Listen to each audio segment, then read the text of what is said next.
Funding for this program is provided by Annenberg Lerner.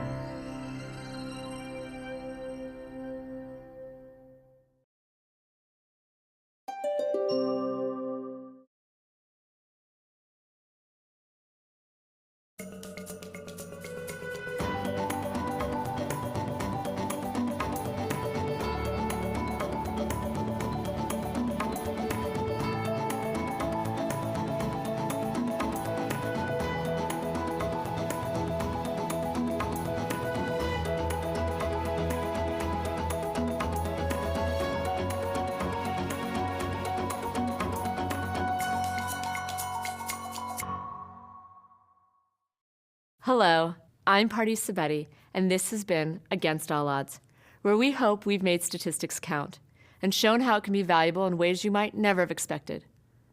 The subtitle of our series is Inside Statistics, and that's where we've aimed to take you over the course of the past 31 video modules. By now, you should have a pretty good sense of the many ways statistics can be a part of life, both on the job and off.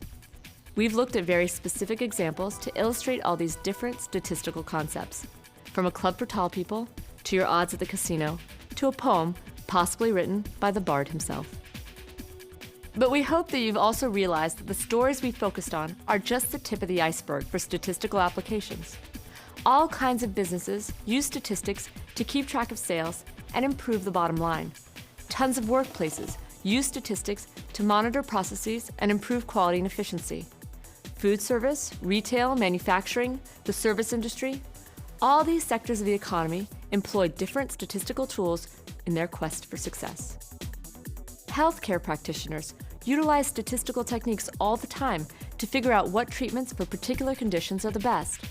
Well-designed studies can examine outcomes from different treatments, and much medical advice is based on these kinds of experiments. It's important for all of us as healthcare consumers to understand the basis for the advice we receive, so we can discern what's sensible and what's quackery. Wouldn't make sense if the treatment was not effective to spend money on something that's not going to work. In addition to that, if it turns out that it does have the potential to cause harm, people should be aware of that possibility. Government also relies on statistics to deliver quality constituent services in a cost-effective and timely manner. Yes, Somerville, Massachusetts collected data on its residents' happiness levels, but the city's statistical work does a lot more than that.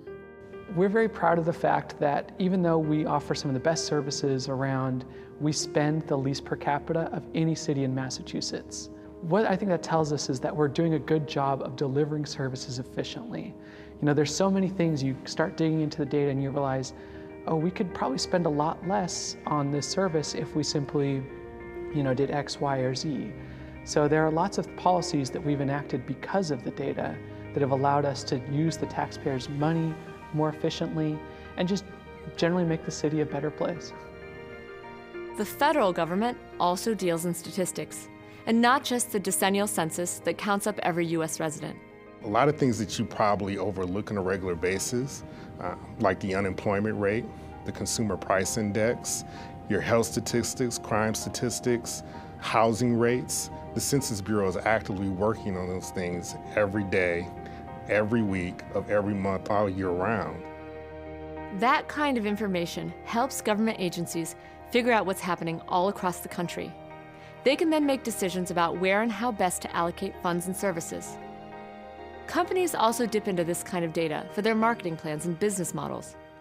And understanding the fundamentals of how the Census Bureau collects and analyzes that data is important for you too, as an informed citizen. Just keeping up with the news demands a certain level of statistical literacy. Statistics isn't just for business and government, though.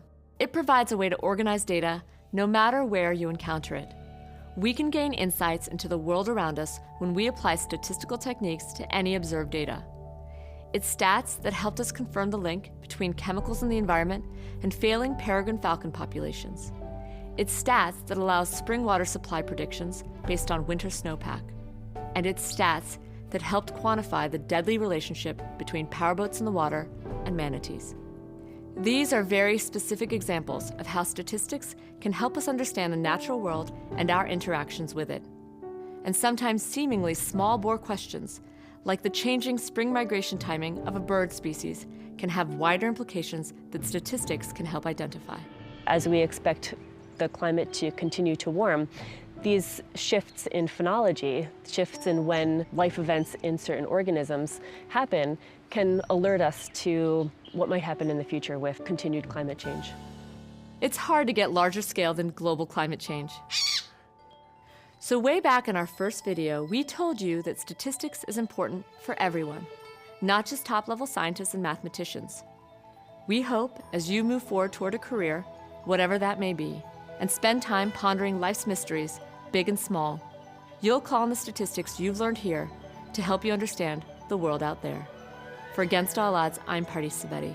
Thanks for watching.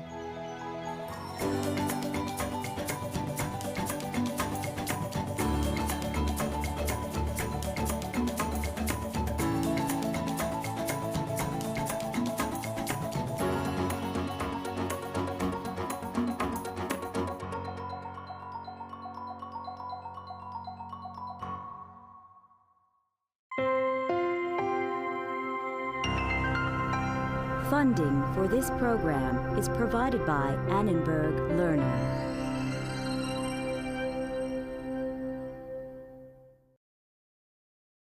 For information about this and other Annenberg Lerner programs, call 1-800-LEARNER and visit us at www.lerner.org.